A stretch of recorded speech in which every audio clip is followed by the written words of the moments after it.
You pull the trigger, they go bang, and hopefully they hit what you're aiming at. But some bullets? Well, some bullets take things personally. From armor-piercing nightmares to rounds that set the world on fire, literally, today we're diving into the wildest, most dangerous ammunition you can buy. Civilian or military, these bullets don't just do their job, they overachieve. And in some cases, they make you question if you're holding a rifle or an unlicensed demolition permit. Let's talk about the ammo that makes even body armor nervous. Armor-piercing ammunition. This is the stuff designed to make body armor useless. Military AP rounds, like the 7.62x51mm NATO M993, use hardened steel or tungsten cores to punch through barriers like they're made of paper. These rounds can go through cars, concrete walls, and even some armored vehicles. Can civilians buy it? Kind of. The U.S. bans most AP rounds for civilians under the Gun Control Act of 1968, but there are loopholes. For example, green tip 5.56mm M855 rounds are technically not classified as AP, but can still pierce some body armor. Some older AP rounds are also still floating around, making their way into private collections. How dangerous is it? Very. A round that ignores body armor changes everything in a firefight. For military use, it's a necessity. For civilians, it's a nightmare if it falls into the wrong hands. Special variants like DSG Tech's XMP rounds are military only and boast a 20% boost in penetration. Not that a regular AP round was ever weak. 5.56 NATO and 2.23 Remington. Both look the same, both fit in an AR-15, but firing the wrong one in the wrong gun can ruin your day. 5.56 NATO is the military-grade version, operating at higher pressures and designed for automatic weapons. 2.23 Remington is the civilian version, lower pressure and meant for sporting rifles. If you fire a 5.56 NATO round in a rifle chambered for 2.23, the pressure can be too much, leading to cracked barrels or worse, an exploding gun. People ignore this warning all the time, loading up on surplus 5.56 NATO ammo from places like the Lake City Army Ammunition Plant and hoping for the best. For those using the right chamber, 5.56 NATO is a devastating round. It's light, fast, and fragments inside a target, increasing tissue damage. But in the wrong chamber, it's a DIY grenade waiting to go off. 50 BMG. Designed to take down aircraft and punch through buildings, the 50 BMG round is what happens when you give a bullet ambition. It's massive, heavy, and carries enough energy to keep going through multiple walls before finally deciding to stop. Can civilians buy it? In most of the U.S., yes. In some places, no. California, for example, bans 50 BMG rifles because apparently they don't want people sniping helicopters in their free time. How dangerous is it? Let's put it this way, the 50 BMG doesn't just hit targets, it removes them. Whether it's a vehicle, a bunker, or a steel plate, this round treats it all the same. Overkill? Maybe, but if you want to own a round capable of turning cover into confetti, this is the one. Incendiary rounds. Why just shoot something when you can set it on fire at the same time? Incendiary rounds contain compounds like phosphorus or magnesium that ignite upon impact. Originally designed for taking out fuel tanks and aircraft, they have a tendency to make bad situations worse. Some states ban them, but others allow them with restrictions. As long as you don't start a forest fire, you might be able to get your hands on some. If regular bullets weren't enough, adding fire makes sure there's nothing left. Whether it's metal, fuel, or flesh, incendiary rounds ensure maximum damage with a side of flames. The 2.23 Wild Chamber. Let's talk about the 2.23 Wild Chamber, a real game changer in the world of AR-15s. Some folks just want to shoot both 2.23 Remington and 5.56 NATO without worrying about pressure differences and chamber specifications. Well, the 2.23 Wild does just that. It combines the tighter freebore diameter of the 2.23 Rem with the longer lead of the 5.56 NATO, allowing you to safely fire both rounds with accuracy. This means you can have the best of both worlds, without blowing up your rifle or your confidence.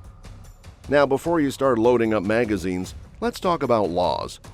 Some places treat 5.56 NATO ammo like it's plutonium, labeling it as military grade and restricting its sale.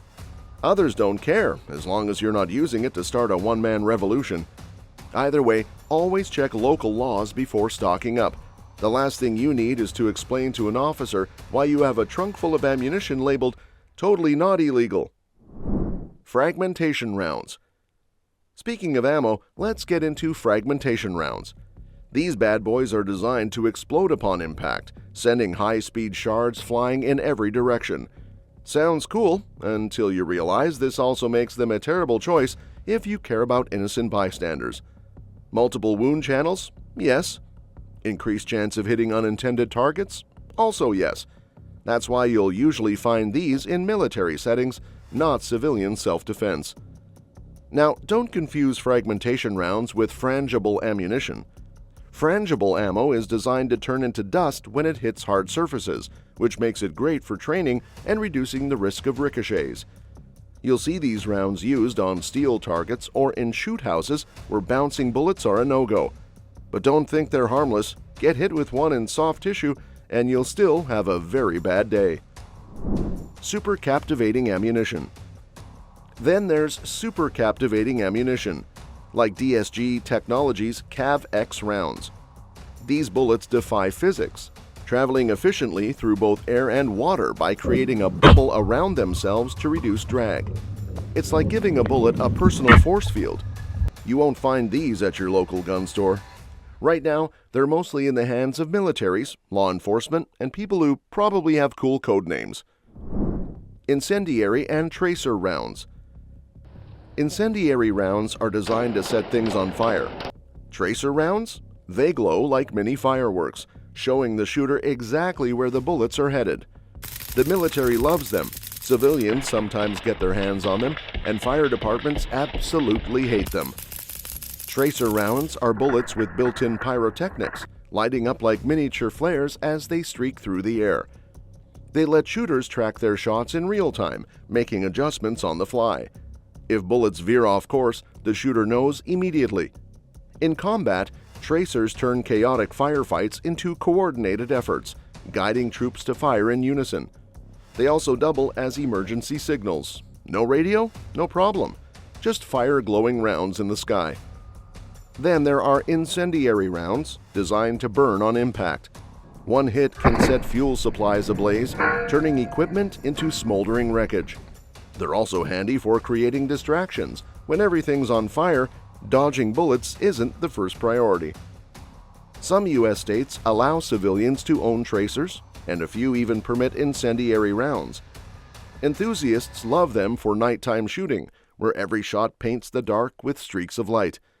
Novelty shooting events take it further because sometimes regular bullets just aren't dramatic enough. But fire doesn't care about fun. A tracer round landing in dry grass can spark a wildfire, costing millions in damages. Wooden targets, brush, even a stray tree can turn into a disaster. Some states ban them outright to avoid the risk. And the dangers don't stop at wildfires. Tracer and incendiary rounds don't discriminate. Sheds, vehicles, even entire barns have gone up in flames. Personal injury is another concern. Getting burned by a stove is one thing, but catching shrapnel from an ignited target is a whole different level of pain.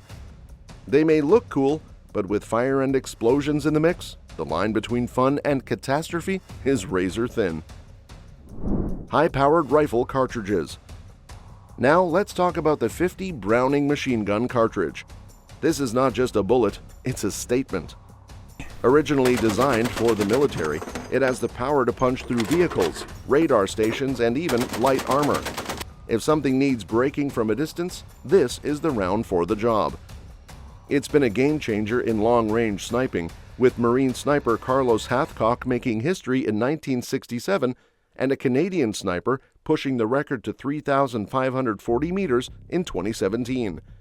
It's even used in bomb disposal. Why risk lives when you can shoot explosives from a safe distance? But the 50 BMG isn't just a battlefield tool.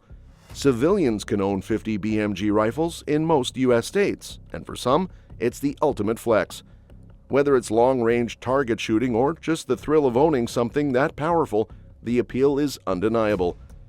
Competitions hosted by the 50 Caliber Shooters Association see marksmen hitting targets so far away they need binoculars just to spot them. Of course, not everyone is thrilled about civilians having access to a round that can disable a vehicle from a mile away. California, for one, banned them outright, citing security concerns. And let's be honest, this is a lot of firepower. A 50 BMG round doesn't just stop at a concrete wall, it keeps going. The potential for misuse makes law enforcement and security experts uneasy, and some wonder if this level of firepower is even necessary outside of a war zone. Then there's the legal and ethical gray area. Military and civilian ammo have their differences, but surplus military rounds often find their way into civilian hands, raising questions about regulation. The military is even working on environmentally friendly green ammo to reduce lead toxicity, while the civilian market isn't quite there yet. The 50 BMG is as controversial as it is powerful. It's a weapon of war, a long-range precision tool, and for some, the ultimate piece of freedom. Whether it belongs in civilian hands is a debate that's far from over.